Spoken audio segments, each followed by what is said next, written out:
The Americans called it the Iron Cathedral because it stood absurdly high. The British called it a three-story disaster. The Soviets were the most biting of all, dubbing it a coffin for 7 brothers.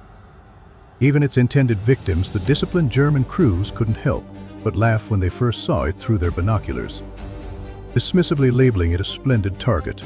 It was 1941, and the M3 medium tank looked like a monster. It stood a staggering 10 feet tall, like a moving apartment block. Its main gun poked awkwardly out of the side of the hull, making it look less like a weapon of the Second World War and more like an antique battleship that had wandered off the seas. Of 1918, every army that received this machine, whether Allied or Soviet, found new ways to insult it. It was covered in the markings of obsolescence and haste, seemingly a joke in the history of industrial design.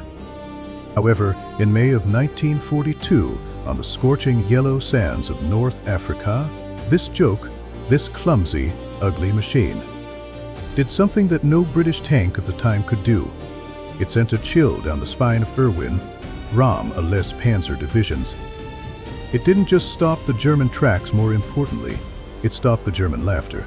To understand why this hideous tank was able to alter the course of the war, we must wind the clock back to June 1940. It was a summer of despair. For the Allies, the German armored torrent had shattered the French army in just 6 weeks. The world analyzed this campaign. In shock, the Nazi panzer divisions swept across Europe not simply because they had more tanks, in fact, the French possessed. How to concentrate armored force at decisive points. Across the ocean, American military planners watched the newsreels and felt a cold shiver run down their spines. The rules of modern warfare had fundamentally changed forever. Tanks were no longer just moving shields to support infantry charges. The tank itself was now the protagonist of the decisive battle. And at that moment, what did the United States Army have? They possessed roughly 400 tanks, the vast majority being M to light tanks, armed only with machine guns, and a few newer models with tiny 37mm cannons. If America had been dragged into the war in 1940, these young American soldiers would have faced the most experienced and well-equipped armored force in human history, armed with weapons that were little better than slingshots against hunting rifles. The U.S. Army knew exactly what it needed. They didn't need a tin box to boost infantry morale, they needed a true medium tank. A heavy hitter equipped with a 75mm gun. Why 75mm? It wasn't just a caliber number. It was the difference between survival and annihilation. On the battlefields of the time, small caliber guns might scratch enemy light armor, but against fortified positions, machine gun nests, and infantry lines, small shells were useless.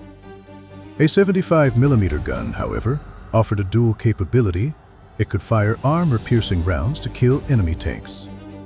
It could fire high explosive shells with massive payloads to level enemy anti-tank gun positions and bunkers. This dual-purpose firepower was the key to dominating the battlefield. At this same time, the British were in deep trouble. Their pride and joy, the 2-pounder gun, had a caliber of only 40mm. It lacked an effective high-explosive shell. When British tanks encountered German anti-tank guns or infantry ambushes in the desert, they could only spray them with machine guns, or hope their solid metal slugs might directly hit a gun barrel. It was a fatal flaw, like fighting with one hand tied behind your back. In contrast, the American vision for a 75mm gun could hunt tanks and destroy infantry. It was the perfect solution. Reality dealt the Americans a harsh blow. The American foundries of 1940 simply could not manufacture a tank turret capable of holding a 75mm gun. It wasn't a lack of will, it was a bottleneck of physics and engineering. To mount a 75mm cannon in a rotating turret, the massive recoil forces required a tring diameter of at least 60 inches. At that time, no tooling or precision machinery in the U.S. could machine a part that large. Even the M4 Sherman, The future winner of the war, which was already on the drawing board, would require at least 18 months to build new factories and train workers to solve this problem. That was an 18-month vacuum. And in 1941, the British 8th Army in North Africa was bleeding. Rommel had few forces, but he always won. The British didn't have time to wait. For the perfect Sherman to roll off the line, they needed a weapon now, immediately. This led to the famous Rock Island Arsenal solution, a compromise that made everyone uncomfortable. The engineers asked if we can't build a rotating turret for the big gun. What if we don't use a turret? What if we shove that massive 75mm gun directly into the hull of the tank? It was an obsolete concept. This was how artillery was mounted in World War I, or even on sailing ships. Design had fatal flaws. A hull-mounted gun has an extremely narrow field of fire, like putting blinders on the tank. To attack an enemy on the flank, the driver had to turn the entire vehicle, a suicidal maneuver in a fast-paced armored duel. Furthermore, putting the gun in the hull meant the weapon was positioned very low, making it impossible to fire from a hull-down position. To accommodate the gun, the crew, and the engine, the tank's height had to be increased, leading to that infamous 10-foot silhouette. But the engineers threw up their hands, saying it is the only way. We either build an imperfect tank that carries a killer 75mm cannon, or we have nothing. Because something is always better than nothing, even if that something is ugly. The military approved it. The project started in July 1940. The first prototype rolled out in January 1941, and mass production began. In August, the speed was astonishing, but it also meant the design was rushed. Thus, the M3 medium tank was born. It was a strange hybrid, a monster of stacked layers. The bottom layer was the hull with the vital 75mm gun, protruding from a spans on the right side. The second layer was a smaller rotating turret housing a 37mm anti-tank gun for lighter targets. And on top of that, incredibly, sat a third layer, a commander's cupola with a machine gun. 3 stories high, 7 crew members packed inside like sardines. The armor was riveted steel plates, 51mm at its thickest. For the soldiers inside, those rivets holding the armor together were a sword of Damocles hanging over their heads. If the tank was hit, even if the enemy shell didn't penetrate, the massive shockwave could shear the rivet heads off on the inside. These flying steel rivets would ricochet around the cramped compartment like bullets, turning the men inside into ground meat. Combined with its suicidal height, American tankers felt both fear and shame. No one wanted to go to war in this thing. But the wheels of history do not stop for soldiers' complaints. Between 1941 and 1942, American factories frantically produced 6,258 M3 tanks. Meanwhile, in North Africa, the situation was critical. The British 8th Army had been taking a beating from Rommel for 18 months. Rommel arrived in February 1940, and within weeks had pushed the British back to the Egyptian border. By early 1940, Rommel was the most feared name in the desert. British tankers were desperate. Their Crusader cruiser tanks and American Stuart light tanks were all armed with the 2-pounder, the 40mm gun. It wasn't just a lack of power, it was a tactical dead end. In tank-on-tank combat, German Panzer IIIs and IVs could easily penetrate British armor at 800 or even 1,000 meters, while the British had to charge suicidally to within 400 meters to be effective. Even worse against German anti-tank positions, the British lacking high explosive. Shells could only watch helplessly as their tanks were picked off one by one. It was an asymmetrical slaughter, a destruction of confidence. The British needed a miracle, and that miracle was the ugly M3. In January 1940, the first shipment of M3 tanks arrived in Egypt. The British modified them slightly, removing the towering machine gun cupola and installing a wider turret to house radio equipment. This British version was called the Grant, while the original US version was the Lee, regardless of the name. When British anchors first walked around this machine staring up at its barn-like silhouette, their hearts sank. In the flat desert, something this tall could be seen for miles, but when they climbed inside and inspected, 75mm gun, their eyes changed. This bore was nearly twice the size of their old 2-pounders. It fired armor-piercing shells, yes, but it also fired the thing they had dreamed of: high explosive. This wasn't just a firepower upgrade, it was the restoration of their right to fight back after 18 months. Of being passive victims, armed only with toothpicks, they finally held a sledgehammer. It was an ugly hammer. And swinging, it required turning your whole body, but it was a hammer nonetheless. May 1942. The Gazala line. British and German forces word again. Rommel had massed 560 tanks.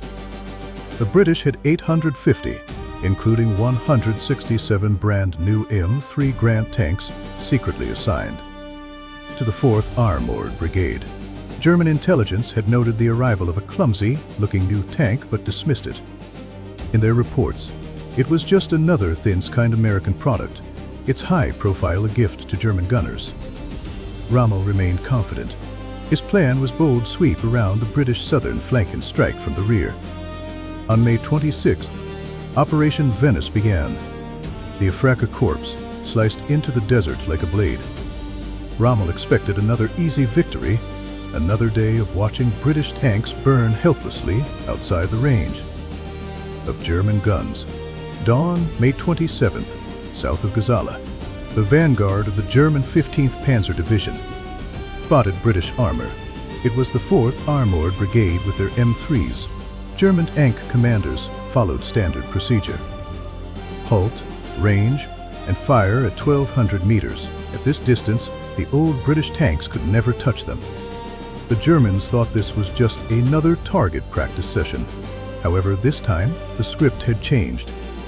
While the German tanks were easily taking aim, the British line suddenly erupted with a deep, thunderous roar.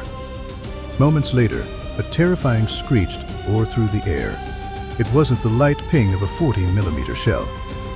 It was the sound of destruction, 75mm heavy shells slamming into armor plate. First Panzer III exploded instantly, its turret tripped off by the sheer kinetic energy. Black smoke billowing out. Then a second, then a third. The German crews panicked. Their boasted armor was as fragile as paper at this range. Even more terrifying was that when they tried to call for anti-tank gun support, the towed artillery positions that usually suppress the British were instantly blanketed by high explosive fire from the M3s. Shrapnel flew, gun carriages were pulverized, and German infantry and gunners screamed in the fire. This was the first time the Panzer forces in North Africa had tasted this specific bitterness: an opponent who could not only penetrate their armor at long range, but could simultaneously wipe out their support fire with high explosives. The despair of being hit without being able to hit back was finally being felt by the Germans. The M3 75mm M2 gun could penetrate the main armor of a Panzer III at 1,000 meters and remained lethal allowed to 1,500 meters. But the true horror for the Germans was the HE shell. It destroyed machine gun nests, blew apart anti-tank guns, and collapsed infantry bunkers. For the Germans, used to opponents with only solid shot, this all-around firepower felt like cheating. Those veterans who had laughed at the M3 as a target were now screaming into their radios, watching their comrades being torn apart by an invisible long-range enemy. They couldn't understand what was killing them. Combat reports flew back to German headquarters like snowflakes. Attacks stalled, heavy losses, units pinned down. Rommel looked at these reports and immediately realized the gravity of the situation. The Americans had given the British something that changed the game. That long-standing equipment advantage, the superiority of killing you from outside your range, had vanished overnight. Although the British Army eventually lost the Battle of Gazala and surrendered Tobruk in June, largely due to chaotic command, structures and rigid tactics, this could not obscure the brilliance of the M3 tank. It may not have saved the battle, but it saved the confidence of the British Armored Corps. Yes, the M3 had countless faults. It was too tall. In the open desert, it couldn't perform hull-down tactics to fire its main gun. It had to expose its entire massive body. To the enemy, its riveted armor was a hazard. Its hull-mounted gun had a limited traverse, making it sluggish. If attacked from the flank, but in that critical window of 1942, in that summer that decided the winner, it was the only thing that could stop Rommel without the desperate resistance of those 167 M3 tanks, which inflicted heavy casualties on the Germans. Rommel's advance might have been faster, and the British might never have had the chance to retreat to the El Alamein line. The glory of the M3 was short-lived. With the arrival of the M for Sherman in October 1942, a mature tank with a fully rotating 75mm turret, the M3 was quickly relegated to the background. The Sherman was lower, more advanced, and more capable. People looked at the Sherman, then back at the goofy giant M3, and marveled at the progress of technology. Today, when you walk into a museum, past the imposing Shermans and Tiger tanks, and see that strange, almost comical M3 Lee or Grant, you might think it looks hideous. You might ask, why build such a thing? The answer is simple and profound: because ugly was available, while perfect was years away. In a war that decided the fate of humanity, victory sometimes does not belong to those with the perfect blueprints, but to those who, in the moment of greatest crisis, can produce a weapon that is good enough and stand their ground. The M3 was not designed to be the best tank in the world. Its design purpose was to exist when the best tank wasn't possible yet, and it succeeded with its clumsy body and weird layout. Carrying that life-saving 75mm gun, it held up the sky for the Allies during North Africa's darkest days. As Rommel himself painfully admitted up to May of 1942, our tanks had in general been superior in quality to the corresponding British types. This was now no longer true. The turning point where that became no longer true was this mocked M3 tank. It was an interim hero, a clumsy monument, proving that in war, pragmatism is often more honorable than perfectionism. This is the story of the M3 medium tank. It was more than just a pile of steel and rivets. It was the most pragmatic, hardest counter-punch the Allied industrial power could throw. In an age of despair, if you want more hardcore breakdowns of how ugly engineering saved the world, smash that like button and subscribe. I'm your strategy observer. I'll see you on the next battlefield.